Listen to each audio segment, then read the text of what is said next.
merci au Web Today, merci à vous d'être là.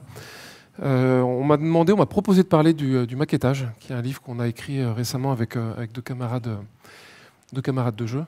Et l'idée était assez simple. Je sais pas si... Ah oui, ça paraît derrière, pardon. L'idée était en fait assez simple. On en avait un petit peu marre de cette vision purement cognitiviste du management en entreprise. Donc, j'ai un doctorat, je suis censé être intelligent, je fais des PowerPoint. Il y a une forme de légitimité autour de ça. Et on avait un peu l'impression que les gens étaient manchots. Et donc on s'est dit, qu'est-ce que je peux faire pour essayer de travailler, de remettre un petit peu ça en question. Et donc on s'est posé des questions, on a commencé à regarder pourquoi est-ce qu'on s'était autant éloigné des objets, des choses, et on s'est rendu compte que c'était lié à la création de la perspective. Quand Galilée a inventé la notion de perspective, on a commencé à se mettre à distance des objets, à se mettre à distance des choses. Pendant très longtemps, les médecins sentaient, l'être humain le sentait pour essayer de diagnostiquer. Et avec le développement des notions scientifiques, on a dit qu'il faut être beaucoup plus rationnel, il faut s'éloigner de l'objet, il faut prendre de la distance et essayer de rationaliser et pouvoir justifier à chaque fois de manière systématique les mêmes choses. Et donc on a pris de la distance de manière littérale, on a regardé les choses et les objets différemment, la connaissance est devenue moins incarnée, c'est-à-dire tangibilisée physiquement avec une relation directe. Et ça se traduit par ce genre de choses qui sont assez récurrentes, qui sont intéressantes parce qu'on parle d'empathie et on dit on fait de l'empathie, on fait des cartes d'usagers, on va représenter ce que ressentent nos clients. Sauf que dans la réalité, en fait, pas vraiment. On présente des choses, mais on est très éloigné. C'est au mieux un petit peu réaliste, au pire complètement hypothétique, ce qu'on représente là. Et on n'est pas dans la relation réelle et dans la connaissance réelle. Ça se traduit par une chose qu'on appelle l'illusion de la connaissance. Il y a un livre là-dessus qui est assez étonnant, que je vous recommande, avec plusieurs exemples que je vous montrerai plus tard. Ça, c'est une designer italienne qui a demandé à des centaines d'étudiants de dessiner un vélo, et de leur dessiner, juste tout simplement à gauche, de dessiner le vélo. Et après, elle a lancé une jolie 3D, elle a fait une expo. Je vous mets au défi d'utiliser aucun des vélos que les gens ont pu dessiner un jour. Et ça, c'est un problème parce que c'est un vélo. Enfin, je veux dire, c'est assez simple. Si je vous demandais de dessiner, on a tous rigolé, moi aussi j'ai rigolé, mais en fait, c'est beaucoup plus complexe que ça. Pour le rendre fonctionnel, c'est pas évident. Et donc, c'est malheureusement un signe du fait qu'on s'est vraiment éloigné des objets, éloigné de la manière dont les choses fonctionnent, je vais revenir dessus. Et donc, on s'est dit, il faudrait qu'on revienne sur ces sujets-là. Et à contrario, il y a des pratiques dans lesquelles la connaissance est purement incarnée. Les chefs, par exemple, n'utilisent pas l'induction. Quand vous interviewez des chefs étoilés, ils n'utilisent pas l'induction parce qu'ils ont besoin du ressenti physique, de la chaleur sur le ventre. Quand vous demandez à un chef est-ce que c'est cuit, il vous dit le bruit n'est pas bon, il le fait les yeux fermés. Ou alors il va y mettre la main. Donc là on voit un chef à l'Institut Paul Bocuse qu'on a interviewé, qui a plus de sensibilité dans les mains du tout à force de s'être brûlé, qui donc utilise la paume de la main pour définir si sa viande elle est saignante ou elle ne l'est pas. Donc on va chercher une connaissance incarnée versus une véritable cognition. Pour la petite histoire, le sujet là était de développer des plaques avec des indications de température qui permettaient d'industrialiser entre guillemets la cuisson d'une viande de manière parfaite, parfaitement bleue ou parfaitement autre chose. Et les gens disaient en fait l'indicateur technique me va pas, j'ai besoin de le vivre, d'avoir cette connaissance incarnée. Donc ça nous a titillé, surtout qu'on s'est rendu compte qu'il y a des gens qui essayaient, qui disaient qu'ils le faisaient, mais qui en effet en fait extrêmement éloigné. Là on parle d'empathie, le type il dit je suis content, je sais ce que c'est qu'être enceinte. Bon non pas du tout en fait. On en est super loin, il le met à 9h, il finit à 17h, il dit j'ai tout compris. Et la conclusion c'est je suis obligé de rouler du lit pour sortir et j'arrive pas à lasser mes chaussures. Donc c'est très pauvre. Et donc ça nous a vraiment ennuyé. Donc on se plongeait dans la littérature et on est tombé sur ça. Je ne sais pas si vous le connaissez, c'est un homocule sensoriel. Ça représente en fait la surface du cerveau et l'irrigation de nos organes. Donc si nos organes physiques étaient représentatifs de la part de cerveau qui leur sont alloués, on aurait des mains de cette taille-là. Ça veut dire ce que ça veut dire, c'est qu'en fait on a énormément de connaissances dans les mains. On a énormément de connaissances sensorielles dans les oreilles, dans la bouche, énormément de données qui passent là-dedans et qu'on n'utilise pas, parce qu'on reste tout le temps dans notre coin à faire des choses intellectuelles. Donc on a écrit un livre avec Olivier Watley en haut à droite qui est anthropologue et Martin Leauquin qui est consultant, en essayant dans un premier temps de définir la thématique. Donc le bouquin s'appelle Maqueter. Il s'appelle Maqueter pour une raison toute simple, c'est qu'on parle un peu de tout et un peu de n'importe quoi, surtout dans l'innovation. On s'est dit finalement, mettons un thème chapeau qui est maquetté. La notion de prototype par exemple, la notion de prototype en ISO 9001, c'est les 8 premiers d'une série. C'est ce qu'on appelle les first of tool. Le proto, ce n'est pas un produit intermédiaire, c'est les 8 premiers de la série, sortis de l'usine, avec les machines pas calibrées. Ça, c'est la règle, la norme. Donc il y a un abus de langage autour de ça. Il y a évidemment la notion de prototype d'Alberto Savoia, qui est l'ancien ingénieur de Google, et qui a écrit un PDF assez étonnant là-dessus, qui est accessible. Et il parle de pretendo prototype. Donc plutôt que d'appeler ça un prétanotype, il a parlé de prétotype, donc un objet qui prétend être quelque chose et qui est de facto une maquette. Ça, c'est la première approche un peu massive qu'on connaît autour de ça. La deuxième, je ne vais pas vous la raconter, tout le monde la connaît, c'est le MVP, avec toutes ses applications diverses, etc. Mais c'est aussi dans la branche du digital, on la ressent fortement. Et on s'est rendu compte que dans l'académie, dans la recherche en management, il y a énormément, notamment dans la sociologie, je vous encourage à lire Dominique Vinck, VINCK, qui a beaucoup écrit sur la notion d'objet frontière, et qui dit en fait les objets se baladent entre les frontières de l'entreprise, entre l'ingénieur, le marketeur, le designer. Il y a des objets qui se baladent, qui sont donc à la frontière des expertises, et qui deviennent des objets de négociation entre entités, entre pratiques. Et donc ça c'est intéressant, il y a même des choses qui s'appellent les stratégies tools. Donc dans la pratique du conseil en stratégie, il y a énormément de gens qui travaillent sur par exemple le pouvoir du PowerPoint ou du modèle, et qui expliquent que les directeurs de la stratégie des grands groupes vont avoir tendance à se former sur des modèles stratégiques avancés, mais à les garder pour eux, pour garder la maîtrise et l'expertise par rapport à ces équipes. Donc il y a des jeux de pouvoir très importants autour de la matérialisation et de la tangibilisation de l'expertise. Donc nous on a triché, on a dit tout ça c'est des maquettes, ça nous arrange bien, comme ça on n'avait pas à rentrer dans chacune des choses. Et en même temps on le pense vraiment, ce sont des maquettes. C'est un objet qui est plus ou moins abouti, plus ou moins intermédiaire, qui est toujours tangible et qui permet de faire 6 choses que je vais vous présenter juste après. Ensuite, toujours en intro, on s'est dit, dans tous les process finaux et dans tous les process de développement, la plupart du temps, il y a de l'exploration, de la réalisation, de la valorisation. Et le rôle de la maquette dans les process finaux, mais pas que, parce qu'on a essayé un peu d'élargir le sujet, va être dépendant du niveau d'incertitude que j'ai. Si c'est un univers très incertain, je dois beaucoup maqueter, ce n'est pas toujours le cas. Évidemment, si c'est un univers connu et que je fais que de l'amélioration, je vais passer moins de temps. Tout ça parce qu'on est sous contrainte de temps, sous contrainte financière et qu'on ne peut pas tout faire tout le temps à chacune des étapes. Et après, on s'est dit, OK, on a toujours tout essoré. Ce qu'on a fait concrètement, c'est qu'on a appelé tous les copains designers, tous les copains qui étaient consultants, etc. On leur a dit, envoie-nous des photos de ce que tu as fait, ce que vous avez produit un jour dans votre pratique et explique-nous pourquoi. Donc on a pris, je sais pas, 400 photos comme ça qu'on a reçues et on a commencé à les triturer. Ils nous ont raconté des histoires. Et le premier point qui est important, parce que c'est quelque chose dont on ne parle pas beaucoup en innovation, qui est un peu une règle d'art en fait, qui est de dire qu'une maquette, ce n'est pas 1, 2 ou 3 produits, on parallélise le maquettage. C'est-à-dire que sur une proposition de valeur que je veux maqueter, je vais en faire 7, 8, 9, 10 dès le début. On parle toujours d'itération et de quick and dirty en design. Le vrai sujet, ce n'est pas d'avoir 1 ou 2 produits que j'itère et je fais des boucles, c'est d'en avoir 5. Parce que quand j'ai fait mon choix de produits sur lequel je vais itérer, je me limite sur malgré tout ce tunnel-là et je n'ai pas regardé, je n'ai pas éclairé en fait, les zones d'ombre à côté. Donc la première règle d'or, et le MIT a fait de très belles recherches là-dessus, Stanford pardon, et ils expliquent que sur une landing page par exemple, il y a des taux de clics qui sont 10 fois supérieurs dans des maquettes, des landing pages qui sont maquettées en parallèle, parce qu'on arrive à ouvrir des portes qu'on aurait pu fermer autrement en n'ayant que 2 ou 3 maquettes. Donc la première règle, c'est que pour chaque idée, chaque chose que je veux maqueter, j'en fais 12 en fait. Et je les fais en même temps, tout de suite, et pas à la queue leu-leu. Je les lance en même temps et je les itère. La deuxième règle qu'on connaît tous, mais ce qui était intéressant, c'était de voir à quel point elle était réaliste. Il y a des chercheurs qui ont étudié les champions du monde de Tetris. Donc tout le monde a joué dans la salle. Un bon joueur de Tetris, il voit arriver son bloc, et puis il dit il va en bas à droite, puis il attend, et il le passe en bas à droite. Les champions du monde font 15 fois l'aller-retour. Ils sont champions du monde, ils savent que ça va en bas à droite, mais ils font 15 fois l'aller-retour, ils se forcent à le faire, parce que ça ouvre des possibilités que peut-être, en se limitant à la dimension cognitive, en disant ça ressemble à là, ça va là, j'ai loupé la partie de gauche. Ça nourrit aussi cette dimension de parallélisme, qui est de dire je multiplie les choses autant que possible pour continuer à ouvrir le champ des possibles. Donc je parallélise, évidemment, je fais des itérations régulières et nombreuses. Et ensuite, il y a un autre élément qui est toujours de se dire, mais une maquette, c'est un système. Et qu'est-ce que je vais faire en fait? Donc j'ai un système global, j'ai ma voiture complète, j'ai 4 roues, un moteur, une radio.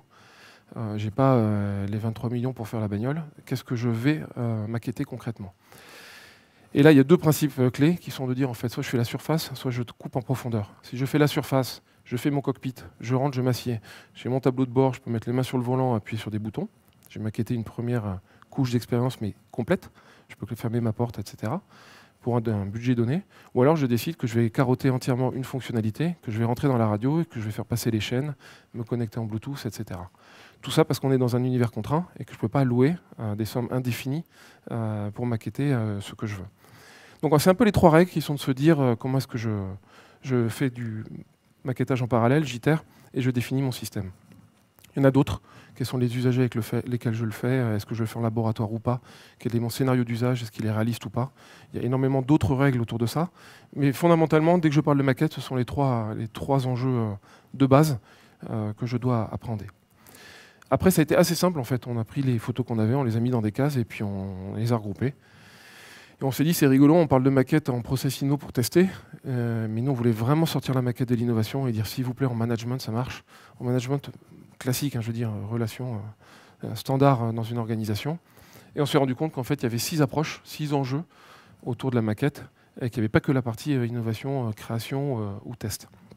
Je vais vous les dérouler rapidement, et essayer de faire en sorte qu'on ait un peu le temps d'échanger après. On peut en débattre, hein. Tout ça c'est tentative, comme ils disent en anglais, on a essayé de faire quelque chose, tout ça c'est à tuer, c'est une maquette qui est un peu aboutie, mais ça ne reste qu'une maquette. Et à chaque fois on a dit comment est-ce que je la conçois et comment est-ce que je l'applique, en se demandant quelles étaient les deux approches, les deux niveaux systématiquement. Premier usage, comprendre. Moi, ça m'a frappé. Alors, je dirige un master et l'année dernière, aux étudiants du master, je leur ai demandé, est-ce que vous pouvez m'expliquer, dessinez-moi, comment marche une chasse d'eau de toilette. Je vous mets au défi d'expliquer, on rigole, hein, mais comment marche la chasse d'eau de toilette. Parce que les dessins que j'ai, c'est un carré, de l'eau qui rentre, de l'eau qui descend. Il y a un bouton au-dessus, et puis ça s'arrête là, en fait. Hein.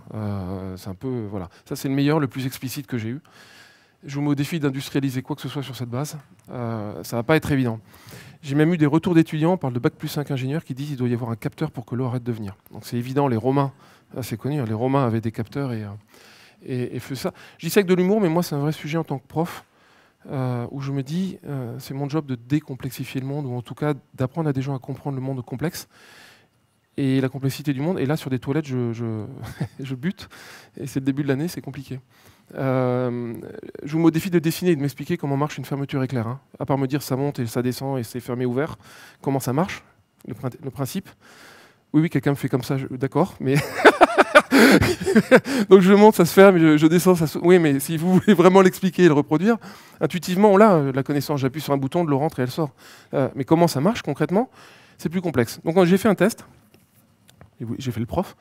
J'ai acheté des vraies toilettes, j'ai eu un groupe test à qui j'ai demandé de monter les toilettes, il y a un groupe à qui j'ai donné des tuyaux, des bacs, etc. Et le dernier groupe, je leur ai rien donné, je leur ai dit démerdez-y, faites-moi des toilettes. Et à chaque fois, je leur ai demandé d'évaluer leur niveau de connaissance. Donc au début, ils font tous les malins avant de le dessiner à gauche, et c'est plutôt 8 sur 10. Après l'avoir dessiné, ça tombe à 2,5 en moyenne, parce que les disent merde, en fait, je comprends rien. Et après, on regarde en fonction des groupes. C'est intéressant, le groupe à qui je donne des vraies toilettes à monter, des vraies chasses d'eau, et j'ai des photos, je ne vous montre pas là, elles sont dans le bouquin, avec des gens qui regardent sous tous les ans, qui ne comprennent pas, parce que c'est un résultat industriel en fait. Il y a des carottes d'injection, c'est technique, c'est pas fait pour être vu, et donc le principe de fonctionnement est pas du tout évident, on voit rien du tout en fait, on voit des choses dans tous les sens, avec des supports, enfin c'est pas du tout évident. Ceux à qui j'ai donné des boîtes et des machins, ils s'en sortent à peu près. Ceux qui marchent le mieux, c'est ceux qui doivent expliquer aux autres avec rien. Et voilà comment marchent des toilettes. L'eau arrive en bleu à droite, elle tombe. Au fur et à mesure qu'elle monte, elle va faire remonter un flotteur, qui est représenté ici. Et au fur et à mesure que le flotteur vient, il va venir taper la porte et empêcher l'eau d'arriver. Bon, c'est simple, hein, je veux dire, l'eau rentre, le flotteur monte et ça bloque l'arrivée de l'eau. Voilà, vous avez des toilettes. Et ce qui nous intéresse là-dedans, c'est de dire que je peux décomplexifier des systèmes complexes en les produisant, littéralement en les montrant. Expliquer sur un PowerPoint avec du texte comment marchent des toilettes, c'est ce que font les consultants toute la journée sur l'organisation. C'est la même métaphore pour moi, et donc c'est un vrai sujet sincère qui est de dire, représentons ça. Pour la petite histoire, en 2018, il y a eu une fusion entre les deux plus gros assureurs australiens. Ils ont pris une salle de cette taille-là, ils ont mis des Legos par terre, ils ont créé chacun des centres, chacune des business units, ils ont mis des tuyaux entre, et ils ont dit voilà ce qu'on va être avant, qu'est-ce qu'on fait après la fusion. Ils ont enlevé des trucs, ils les ont remis, ils n'ont pas payé un consultant, et ça s'est très bien passé. Donc je vais venir simplifier avec des objets tangibles, expliquer. Ça, c'est nos copains de l'usine IO. Quand on les a interviewés, ils nous ont montré un jeu qu'ils font, en fait, que je trouve très rigolo. Ils disent aux gens, prenez une GoPro, et on va vous expliquer quels sont les multiples points de vue que je peux avoir sur le même objet. Et donc, déjà, dessine-le de face. Bon, très bien, qu'est-ce que je vois? Dessine-le en volume, avec des briques. Ça m'évite de devoir dessiner des trucs ronds, de rentrer dans de la forme et de me dire, il est mal dessiné, il n'est pas bien, j'assume que c'est dégueulasse. Je mets des trucs et je mets le volume avec des fonctions. Dessiner les boutons, les interactions, au milieu en bas. Ne dessinez que les interactions qui sont sur une boîte noire, où est-ce que j'appuie, comment j'interagis, etc., etc. Il y a la même avec l'électronique dedans, il y a 10 000 manières de voir un produit qui a l'air un peu simple, c'est un petit objet blanc, et puis de regarder comment est-ce que je vais essayer de l'interpréter, de le comprendre, d'interagir avec lui. Donc là, on parle de connaissance incarnée.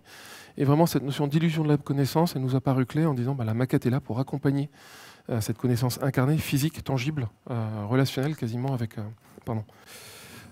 Je vais y arriver avec les objets. Convaincre.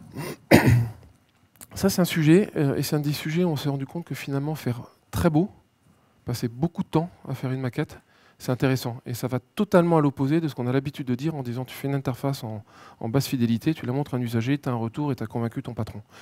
Donc en fait, le continuum entre très très basse fidélité et très très haute fidélité et pas autant vers la basse fidélité qu'on a tendance à le penser. Et donc l'idée, c'est d'adopter un point de vue et d'essayer de défendre ça. Et souvent, dans la dimension convaincre, on se retrouve avec des choses très abouties. Ça, c'est un bateau de 60 mètres de long, dessiné par un designer qui s'appelle Eugénie Kittiette et qui, pour le vendre, met des sommes monumentales dans le développement du bateau, l'animation. Il fait 60 mètres. Hein. Vous avez vu le pilote, il est tout petit. Et qui va aller voir des gens très riches en leur disant voilà, j'aimerais produire ça, est-ce que vous voulez? Et il me dit si je le dessinais en dirty, mais jamais je ne peux pas aller voir quelqu'un en disant mais 100 millions de dollars dans un bateau. Si j'arrive, même en m'appelant Eugénie Kittiette, c'est l'ancien directeur artistique de Philippe Stark, ça ne suffit pas en fait. Donc il y a des efforts démesurés là-dedans. On a interviewé beaucoup d'entreprises où les équipes de design pour convaincre le marketing font des 3D aboutis en début de projet. Ils dépensent 80 000 € en 3D, en animation 3D, avec des rendus pour présenter des objets, juste pour convaincre le marketing, parce qu'ils savent que le marketing va avoir du mal à s'immerger sur une maquette formelle ou un coup de crayon ou un rough. Donc c'est parfois totalement inversé. Ça c'est un exemple. C'est Orvinta, ça appartient au groupe Seb, et ils voulaient casser évidemment groupe Seb, rentrer sur le marché du cyclonique. Et donc le sujet était d'expliquer qu'ils pouvaient faire mieux que Dyson. Donc ils ont fait des bandes tests, ils ont développé une techno, ça marche très bien. Ça convainc personne. Parce que personne comme Darty ou la Fnac n'est prêt à lâcher du mètre linéaire pour un nouvel arrivant, même s'ils ont une belle marque face à Dyson qui fait 7 milliards, ça ne marche pas. Et donc avec leur bande test et la technique, c'était compliqué de convaincre qui que ce soit d'acheter. Et donc plutôt que de le faire, de l'industrialiser, ils ont fait une mousse que vous voyez là. Donc elle est usinée, et puis ensuite 3 semaines de travail à la main, de petits ponçages, pour donner cette maquette-là. Et donc ils l'ont posée sur la table du distributeur. Le distributeur a dit ah, vous l'avez fait finalement? Moi je l'ai la maquette à la maison, on fait une expo dans 15 jours on la lance à Paris. Vous allez à l'usine IO la voir. Je veux dire, vous la touchez, vous ne voyez pas la différence. Et devant vous, vous la touchez, vous ne voyez pas que c'est une maquette. Vous la soulevez, elle fait 14 kilos. Là, vous vous dites, bon, d'accord. Mais je ne sais pas ce que vous en pensez, elle est juste... on met le vrai aspirateur à côté, on ne voit pas la différence. Il y a juste le plastique, et comme il est thermomoulé, là, on voit bien qu'il y a quelques plis qui ne vont pas bien, mais pour le reste, c'est juste absolument incroyable. 1 mois et demi de travail pour une maquette de conviction, alors que la techno était là, tout était là. Le marketing disait que ça allait cartonner, ça marche très bien. Tout était là, ils n'arrivaient pas à convaincre. Donc 1 mois et demi de travail juste pour produire une maquette ultra aboutie. C'est quelque chose qu'on a un peu oublié de faire. Hein. Y a beaucoup de designers qui ne savent plus faire des belles maquettes, des vraies maquettes, passer le temps, prendre le temps. Il y a aussi beaucoup de clients qui ne savent pas acheter des belles maquettes, qui ne se rendent pas compte de l'intérêt d'acheter une très très belle maquette, de l'immersion et de la conviction qu'on peut générer autour. Je suis perdu là. Voilà. Ça c'est quelque chose qu'on a plus l'habitude d'avoir, la notion de sélection. Ce qui est intéressant avec la maquette, c'est que je tangibilise des options. Je tangibilise des choix qui vont me permettre d'arbitrer entre A, B, C, D. Si possible, A, B, C, D, E, F, parce que je vous ai dit, il faut en faire une petite dizaine en parallèle, et ne pas se limiter à 2 et faire de l'A/B test comme on apprend en digital. Et donc, du coup, se dire, qu'est-ce que je tangibilise? Quelle proposition de valeur? Souvenez-vous, hein, la surface ou bien je carotte. Et là, je ne vais pas trop en parler parce que c'est un peu évident, mais sur un process innovation classique, ça, c'est une boîte pour l'entreprise Bell qui a été dessinée par Maxime Garros. Il y avait plusieurs choix, très éloignés. Ça allait de l'Awele africain jusqu'à une boîte magique ou je ne sais pas quoi. Et ce qui est impressionnant, c'est de voir que l'entreprise, on parle de Bell hein, quand même, c'est Vachkiri, Babybel, etc. Ils se sont installés dans le hall d'accueil de l'entreprise, du head office, hein, dans le hall. Il y avait un bordel partout. Et pendant 4 jours, ils ont fait des maquettes, ils ont bidouillé. Il y avait des enfants qui étaient là pour faire les choix. Et ils ont fait des tests avec les enfants en live, avec beaucoup de boucles et beaucoup de choses en parallèle. Les options étaient très, très, très, très larges. Donc vous en voyez une à droite qui est à gauche la boîte magique, je crois que je vous la montre après, et à droite quelque chose qui est un peu plus simple.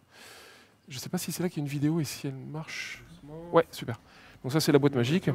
Donc 30 minutes pour faire disparaître un Babybel et faire apparaître une vache qui rit. Voilà. Hop, bravo. C'est moi qui l'ai faite, hein, donc je la ramène un peu, humour. Non, mais ce qui est intéressant là-dedans, c'est qu'en fait, j'y ai passé honnêtement 2 heures à faire ce truc. J'ai montré à des enfants qui ont adoré. Et 5 minutes après, ils ont dit je veux comprendre. Et puis ils l'ont déchiré. Donc on a dit on arrête. Et le choix a été fait immédiatement en fait, parce qu'ils voulaient comprendre pourquoi le truc apparaissait et disparaissait. Et moi j'étais tout fier de moi et c'était la plus grosse, enfin c'était la pire de mes maquettes. C'était vraiment pas une bonne idée. Mais l'avantage c'est qu'on en avait 9 à côté. Donc c'est pas très grave, je veux dire. On en tue 8, on voulait en garder qu'une. Donc celle d'après, celle qui a gagné, c'est celle-là. Je vais vous montrer le résultat. Avec l'idée de jouer avec des ombres chinoises, de faire quelque chose qui est un peu théâtral, etc. 4 jours pour sortir un produit complet. Donc là, on revient un peu dans cette dimension de quick and dirty et de rapide, mais surtout de... pardon, ça semble être quelque chose qui prône pour le quick and dirty et le rapide. Le vrai sujet, c'était qu'on était dans une pratique de choix et qu'on a fait 9 propositions de valeur et qu'on a testé ces propositions de valeur-là. On voit après qu'il y a des enfants effectivement qui commencent à s'amuser. Et quand vous avez 10 enfants et qu'il y en a 9 qui jouent au truc et que les 8 autres sont à côté, le problème est réglé. Et après, vous rentrez dans du développement classique où vous faites vos arbitrages. Est-ce que j'ouvre à droite, j'ouvre à gauche, comment je la transforme. Et ils en ont vendu, je crois, 80 000 exemplaires. C'est un très beau sujet, un beau carton. Mais en mode quick and dirty parce que choix. C'est pas le quick and dirty dans le process innovation, c'est quick and dirty parce qu'on était dans une situation de choix, qu'on n'avait que 4 jours et qu'il fallait paralléliser un nombre important de maquettes. Expérimenter. Là, c'est un sujet qui est intéressant, dont on entend beaucoup parler aussi en design, qui est souvent pas très bien fait. Finalement, quand je tangibilise quelque chose, ça me permet d'adopter un point de vue. Et ça me permet d'adopter littéralement le point de vue de l'usager, de me mettre à sa place si j'ai bien fait mon travail. Et pas juste de rester dans mon point de vue de concepteur et d'être derrière ma vitre à imaginer ce qui va se passer. Donc, Bouygues Immobilier a testé un casque. Ils ont un problème tout simple, c'est que quand il y a un problème sur un chantier, il faut appeler le certificateur, l'assurance, le maître d'ouvrage, le maître d'œuvre. On appelle tout le monde, c'est le branle-bas de combat, en se disant le placo-plâtre, je le mets où? Donc tout le monde perd un temps fou, on bloque des chantiers. Et ils se sont dit, est-ce qu'on peut accélérer ça? Ils ont acheté une caméra Skype, ils ont acheté un casque écouteur, un pointeur laser, ils ont foutu ça ensemble. Tout le monde a pris son Skype, ils ont fait une tentative avec un ouvrier sur un chantier qui se baladait et disait, ben là, ça ne marche pas. Avec un pointeur laser, parce qu'ils ont appris en expérimentant qu'en fait, quand l'ouvrier disait « tiens, regarde là », comme la caméra était sur le côté, personne ne parlait de la même chose, en fait. Et donc, du coup, ils ont juste mis un pointeur laser. Donc, le type appuie, il y a un pointeur laser, il prend une photo, il envoie le SMS à tout le monde, l'assurance valide, et en 30 minutes, ils règlent les problématiques sur leur chantier. Ça leur a pris, je ne sais pas, une semaine à faire, mais ils ont craqué tous les vrais enjeux de l'usager final en se mettant à la place d'eux. Cette histoire de pointage laser, elle est évidente quand on la raconte, sauf qu'ils ont passé une journée à se dire « on ne parle pas de la même chose, qu'est-ce qui se passe, on ne comprend pas du tout les sujets ». Donc je me mets à la place d'eux, littéralement. Ça, c'est un produit que je trouve assez... on a tendance un peu à se moquer des postiers qui ferment à midi et qui ouvrent à 14 h, et puis qui vous laissent des petits billets jaunes en disant que vous n'étiez pas là alors que vous avez pris la demi-journée pour attendre le colis de vos rêves. Et donc du coup, il y a un vrai travail.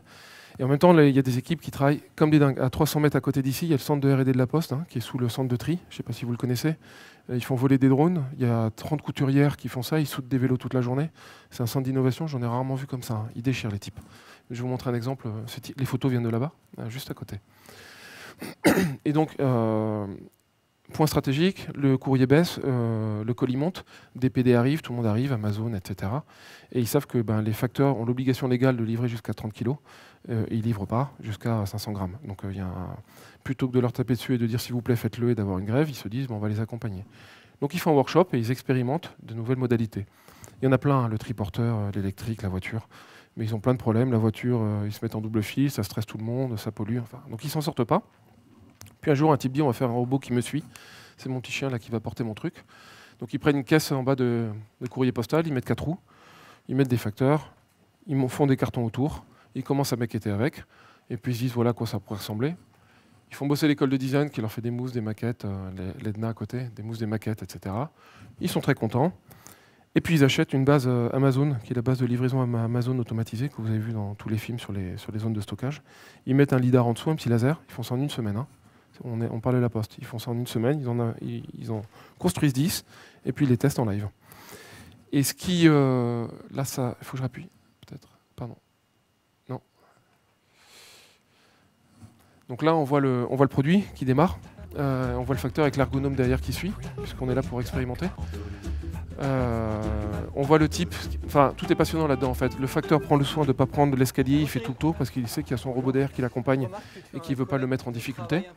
Les petites lumières blanches que vous voyez en dessous, c'est le lidar qui prend les fesses du postier, ce qui évite à quelqu'un d'arriver en courant et de piquer le robot. Non mais le truc est vraiment vécu, donc du coup ils ont, en le vivant en fait, en contrôlant ce truc de cette manière-là, ils ont réussi à expérimenter véritablement tous les usages et les fails qu'il pouvait y avoir. Bon, ils ont mis 1 mois et demi, je crois, à le développer, ils ont mis 3 mois à le finaliser, ils ont un appel d'offres, ils en achètent 1000 en moins d'1 an. Et moi je trouve que c'est une très belle histoire, qu'ils ont craqué très rapidement, en se mettant à la place d'eux, en adoptant le point de vue, en expérimentant très rapidement une multitude de choses.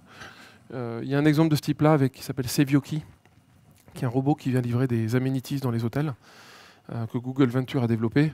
Et ils ont fait encore plus simple. En fait, ils ont imprimé une caisse en 3D, ils l'ont mise sur une voiture radiocommandée, et puis le type a piloté la voiture radiocommandée.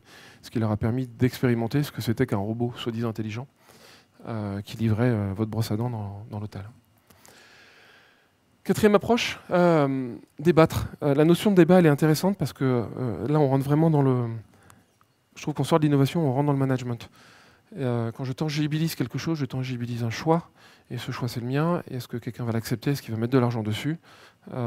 C'est pas évident, et donc il faut qu'on débatte. Et donc, à partir du moment où je peux tangibiliser des choix, les mettre sur la table, et quelqu'un peut les enlever, bouger avec, etc., on arrive à des choses intéressantes. Ça, c'est la RATP Dev, qui est la filiale de la RATP qui travaille à l'international. Ils opèrent les bus de Londres. Quand vous prenez un double decker à Londres, c'est la RATP. Le chauffeur est anglais, mais c'est la RATP qui opère. Et ils avaient un problème sur les dépôts. Et en fait, ils ne savaient pas comment modéliser le modèle économique pour débattre sereinement, pour répondre à l'appel d'offres de Londres. Donc l'appel d'offres de Londres, il y avait une baisse des coûts. Ils voulaient répondre à ça et le gagner quand même, mais les coûts étaient beaucoup trop faibles.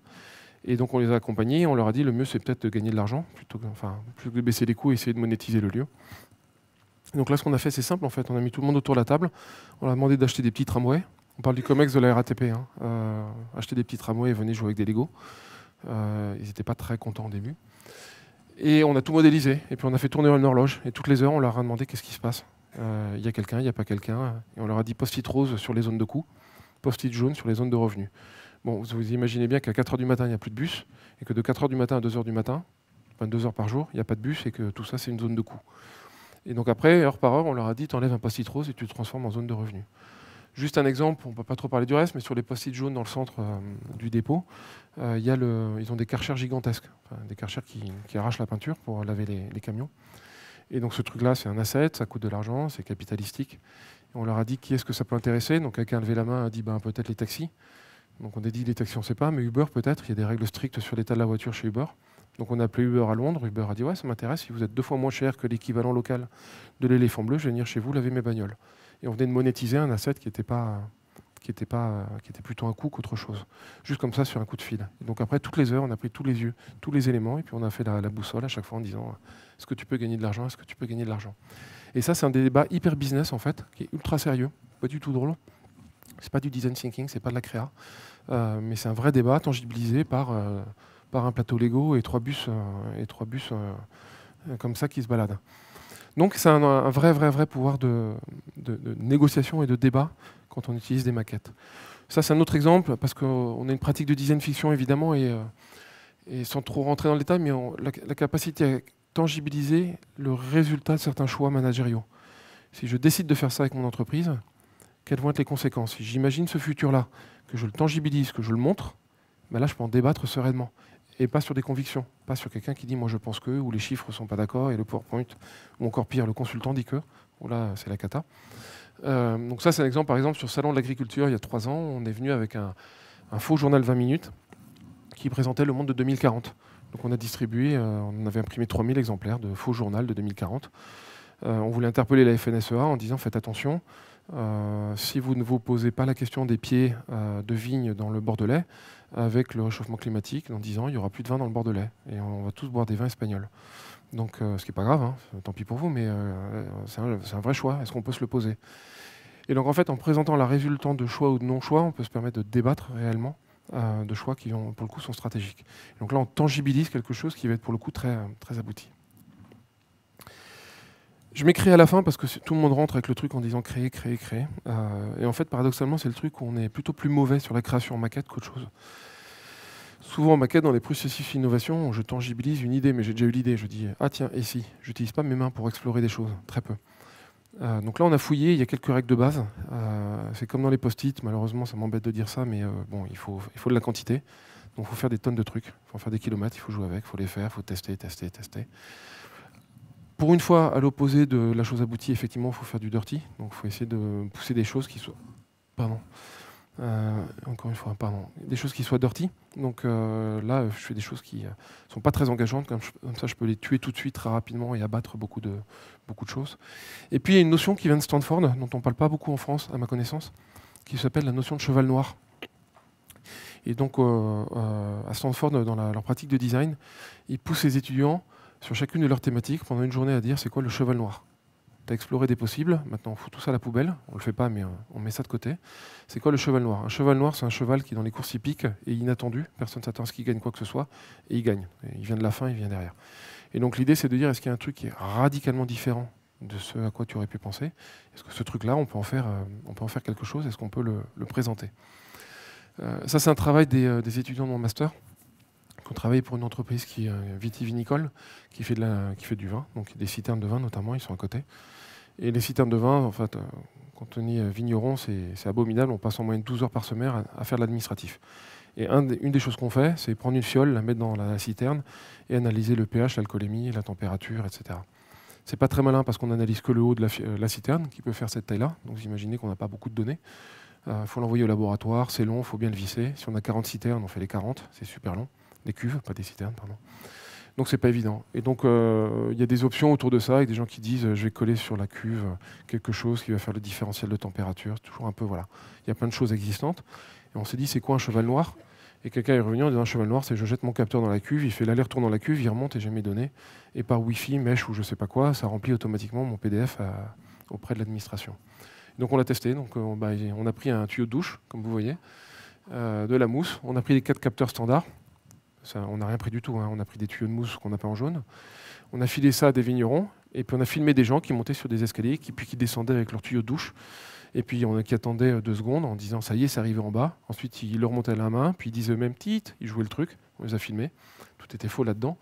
Et puis on s'est rendu compte de plein de choses. Il fallait pas que ça reste en haut, que ça descende, donc il fallait des rouleaux pour que ça monte, que ça descende, qu'il fallait effectivement pouvoir choisir les capteurs. Il y en avait un qui servait à rien. Enfin, beaucoup de choses. Mais ce qui était intéressant, c'est que le cheval noir a été adopté tout de suite. Là, toutes les approches étaient assez classiques avec des choses sur la citerne. Il fallait les multiplier, hein. 40 citernes, 40 achats. Le cheval noir, finalement, c'est un pistolet. J'appuie avec un rouleau fil de pêche qui monte et descend mon capteur.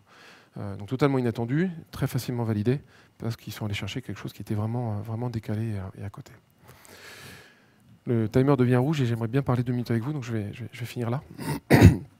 Tout ça pour conclure, en fait, c'est le début de l'histoire. Quelque chose qui manque, c'est comment je le fais concrètement. Parce qu'on essaie d'en parler, mais en fait, quelles sont les vraies techniques derrière pour les appliquer. Donc il y a beaucoup de choses là aussi dans la littérature sur le magicien d'Oz, le turc mécanique, le one night stand. Il y a beaucoup de choses qui mériteraient peut-être d'être adaptées et densifiées en français. Et puis il y a 3 choses. Le premier, c'est on est un peu fatigué du quick and dirty. Faut prendre de la hauteur, assumer qu'on peut faire du très beau en fonction. Et que la vraie approche, c'est de dire qu'est-ce que je vais en faire. Est-ce que je choisis, j'explore, je teste. Et c'est ça mon vrai sujet. Et ensuite, je le fais en parallèle, j'itère et tous ces sujets-là. Mais d'abord, pourquoi ma maquette est là et quel est mon besoin?